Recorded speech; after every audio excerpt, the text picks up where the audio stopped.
Friends, நம்ம favourite சீரியல்லாம் அடுத்து என்ன சுவாரஸ்யமாக நடக்குதுன்னு பார்க்குறீங்க. யாருமே எதிர்பார்க்காத மாதிரி ஒரு ட்விஸ்ட்டை வச்சார் நம்ம டைரக்டர். கொஞ்ச நாளாக ரொம்பவே போர் அடிக்கிற மாதிரி போயிட்டு இருந்துச்சு. இந்த இலக்கியாவை யாருக்குமே பிடிக்கல.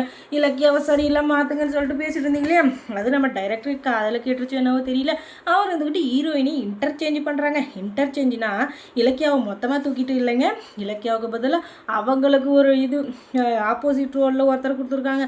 அவங்க தான் நம்ம பூஜா. அவங்க இருந்துக்கிட்டு அதிரடியாக களத்தில் இறங்கினாங்க. அது எப்படி ஃபஸ்ட்டு மீட்லேயே அந்த விஜயை பார்த்த உடனே அப்படியே பிடிச்சி கௌதம் பார்த்த உடனே அப்படியே உள்ளத்தை பறி கொடுத்து விட்டார்கள் நம்ம கௌதம் கிட்ட. அதனால் பயங்கரமாக ரொமான்ஸ் பண்ணிகிட்ருக்காங்க. ஆனாலும் இது டபுள் சைடு இல்லைங்க, ஒன் சைடு. பூஜா மட்டும்தான் கௌதமுக்கு ரூட் ஒன்றுங்கிறாங்க. ஆனால் கௌதமுக்கு அப்படி ஒரு எண்ணமே இல்லை. இப்போ இருக்க எண்ணத்துக்கு அவர் வந்து நல்ல வேலைக்கு போகணும், முதல்ல அவங்க அம்மாவுக்கு வீடு எடுத்து கொடுக்கணும், அதுக்கப்புறம் சந்தோஷமாக செட்டில் ஆகணும் அப்படின்னு சொல்லிட்டு அவருடைய எண்ணம் முழுக்க இந்த ஃபோக்கஸில் தான் இருக்குது. ஆனால் இந்த பூஜா வந்துக்கிட்டு தேவையெல்லாம் மனசுக்குள்ளே ஆசை வச்சுங்கிறாங்க. ஆனால் கௌதமுக்கு கல்யாணம் ஆன விஷயம் தெரிஞ்சு என்ன ஆக போகிறாங்களோ தெரியல. அதுக்கப்புறமா இப்போ மறுபடியும் ஏன் அவங்க மீட் பண்ணுறாங்க அப்படின்னு சொல்லிட்டு பார்த்தீங்கன்னா, கடவுள் வந்து சேர்த்து வைக்கிறாரு இல்லையோ, நம்ம டைரக்டர் பயங்கரமாக அவங்கள சேர்த்து வைக்கிறாங்க. எங்கே சான்ஸ் கிடைக்குதோ எல்லா இடத்துலையும் மீட் பண்ண வச்சிடறாங்க. முக்கியமாக ரோட்டில் கோவிலில் தான் அதிகமாக அவங்க மீட் பண்ணிக்கிறாங்க. இப்போ மறுபடியும் எதுக்காக கோயிலுக்கு வந்திருக்காங்கன்னா, நேற்றுக்கு கோவிலுக்கு வந்தார் இல்லையா, அதனால் இன்றைக்கும் ஒரு வேளை வருவாரோ, இவருக்கு கடவுள் பக்தி அதிகம் போல், அதனால் டெய்லி வருவார் போல் அப்படின்னு சொல்லிட்டு நம்ம இவங்க இருக்காங்க இல்லையா பூஜா, அவங்க இன்றைக்கும் கோவிலுக்கு வராங்க. அவங்க ஃப்ரெண்டுக்கு ஒரு டவுட் வந்தது, என்னடி நாங்களா கூட்டா கூட நீ கோவிலுக்கு வரவே மாட்டேன், இன்றைக்கி நான் புதுசாக டெய்லி கோவிலுக்கு வர ஆரம்பிச்சிட்டு அப்படின்னு. அதுவா, வர வேண்டிய அவசியம் இருந்துச்சு, வந்துட்டேன் அப்படின்னு சொல்ல என்ன தான் சொல்ல அப்படின்னு. அதுவா, உனக்கு கொஞ்சம் நேரத்தில் தெரியும், கொஞ்சம் வெயிட் பண்ணு சரியா அப்படின்னு சொல்லிட்டு அவங்க ஃப்ரெண்டை ஓரத்தில் போட்டுடுறாங்க. அதுக்கப்புறமா கௌதம் வந்துக்கிட்டு இவங்க நினச்ச மாதிரியே கோவிலில் சாமிக்கு முன்னாடி நின்று அப்படியே கதறி கதறி அழுதுட்ருக்காங்க. கடவுளே, என்கிட்ட இப்போதைக்கு எந்த காசும் இல்லை, அது உனக்கே தெரியும், ஏன் காசு இல்லைன்னு தெரியும், தயவு செஞ்சு அம்மாவை காப்பாற்று கடவுளே, நான் உனக்கு எவ்வளோ வேணாலும் நான் பணம் சம்பாதிச்சதுக்கப்புறம் குண்டிகள் போடுறேன், அன்னதானம் போடுறேன், என்னென்ன பண்ணணும் எல்லாத்தையும் பண்ணுறேன், ஆனால் இப்போ என் அம்மா காப்பாற்றினா போதும், என் அம்மா உயிர் பிடிச்சா போதும் அப்படின்னு சொல்லிட்டு கதறி கதறி அங்கே இருக்கிற மொத்த பேர் கௌதமாக தான் பார்க்குறாங்க. நீங்கள் எதுக்கும் கவலைப்படாதீங்க, நீங்கள் எத்தனை பேருக்கு நல்லா இருந்தப்போ அன்னதானம் பண்ணியிருக்கீங்க, உங்கள் குடும்பமே நல்லாயிருக்கும், எதுக்கும் கவலைப்படாதீங்க அப்படின்னு சொல்லிட்டு அங்கே கோவிலில் அவங்களுக்கு தெரிஞ்சுக்கும் வந்திருந்தவங்க எல்லாரும் சேர்ந்து 1000 2000 10,000 அப்படின்னு சொல்லி கொடுத்தது 1,00,000 சேர்ந்துச்சுன்னா பார்த்துக்கோங்க. அந்த அளவுக்கு கௌதமும் சரி அவங்க அம்மா ஜானகியும் சரி அவ்வளோ நல்லது பண்ணியிருக்காங்க. அதனால தான் இப்போ அவங்களுக்கு கேட்காமையே உதவித்தானா வந்து குவிஞ்சிருக்கு.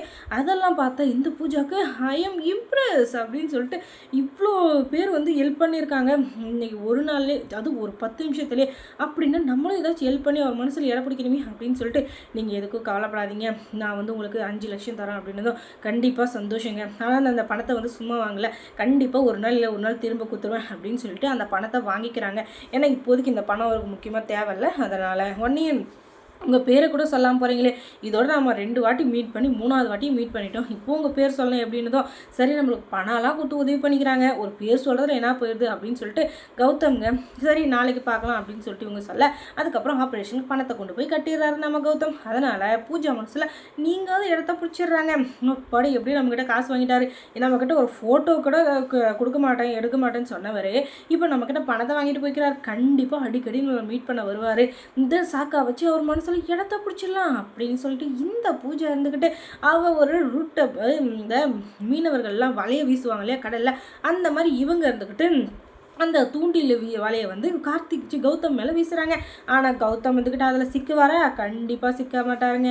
இந்த சில்வண்டு சிக்கும், ஆனால் சிறுத்தை சிக்காது, எப்படி இருந்தாலும் வலையை பிச்சுக்கிட்டு ஓடி போயிடும். அந்த மாதிரி தான் நம்ம கௌதம் வந்துக்கிட்டு இப்போ அவங்க அம்மாவை காப்பாற்றுறதுக்காக பணத்தை வாங்கிட்டு போயிருக்காரு.